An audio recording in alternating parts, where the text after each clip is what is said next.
Good afternoon. I'm standing here on College Road, over on the northern side of Haywards Heath. I'm about to show you around 42, which is this lovely old Victorian semi that's been extended to the rear and had a loft conversion, which is presented in lovely, lovely order. Just so you know where we are, the railway station, according to Google Maps, is a 0.4 mile walk.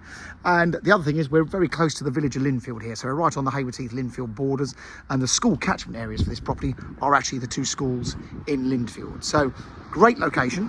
The owners have only been here 3 years. We sold it to them. A few things they have done is they've relaid all this driveway. So you've got parking off road for a couple of cars there. And we'll take you down the garden in a moment, which is a nice big long south facing garden as well. So come in this rather lovely house. So now originally these houses, it's a living room at the front and then very much a dining room. This room has been slightly separated to give you a downstairs loo. So this is a bonus space. So pretty little downstairs loo. And what is quite useful, they built some very clever little cupboards under the stairs there. You've got the classic bay-fronted living room with a fireplace and all these lovely shelves and cabinets either side. They're beautiful rooms, these. I love these big bayed windows. You've probably noticed got these big cast iron radiators as well. And then the dining room, the middle room, got the fireplace all still there as well. Not sure if the fireplaces work. And then this one has been extended to the rear. So it's got the bigger kitchen. So a nice modern kitchen with all the high gloss units. Plenty of room for a table and chairs down there. These guys have got a little person in the house. So like all of us when we have kids, the house is taken over by our little angels.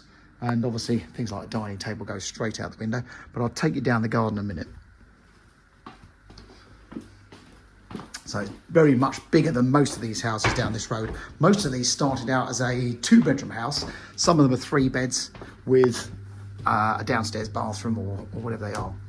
So let's show you around. Upstairs, you've got the front room. So the classic big living room. Now I've seen lots of these houses extended and the lofts converted, and it all comes down to how you're going to get the staircase in. In this case, in my opinion, it's the best way of doing it is what has been done, because a lot of people actually pinch part of this room, which makes a corridor of this room, making this bedroom a lot smaller. Something else they've done is had some wardrobes fitted in this room, but again, the nice big radiators and the window overlooking the front.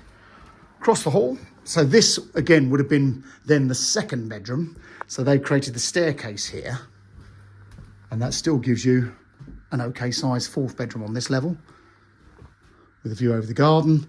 And then look at this bathroom, lovely bathroom. So you've got a double-ended freestanding bath, a separate shower cubicle with a big shower over, vanity unit, and looking back down the gardens. All very lovely. And then come upstairs.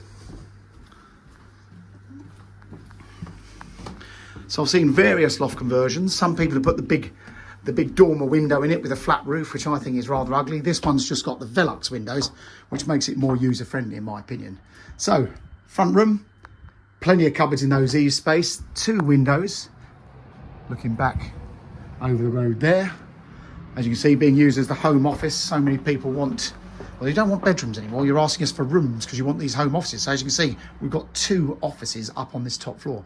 And again, the Velux windows with those views back across town to the south there. So great bit of space. So let's just recap. 2 bedrooms on the top floor, 2 decent bedrooms on the 1st floor, that beautiful bathroom. And then downstairs, the bay-fronted living room with a fireplace, the dining room, and then the extended kitchen. And now come outside.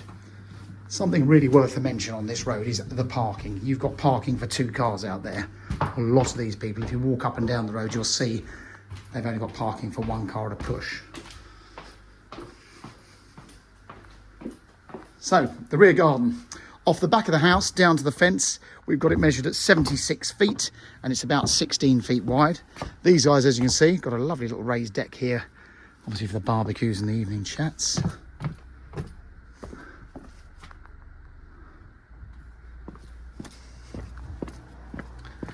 And the plots are about 16 feet wide. They're all on long strip plots. Now, I'm pretty sure everyone owns to the middle of the stream. We've measured down to the far fence. However, beyond this gate is a stream, and I'm sure your boundary is the middle of the stream. And as you can see, the useful shed down here. So there you go. That is number 42 College Road. It's a very lovely Victorian semi. It's all up together. Nothing to do, in my opinion. Obviously, we assume structurally it's all okay, but obviously all very modernised and still retaining all that character. Hope you found that helpful and more useful than just staring at photos. Any questions, give Manson McTaggart a call. Thanks for watching.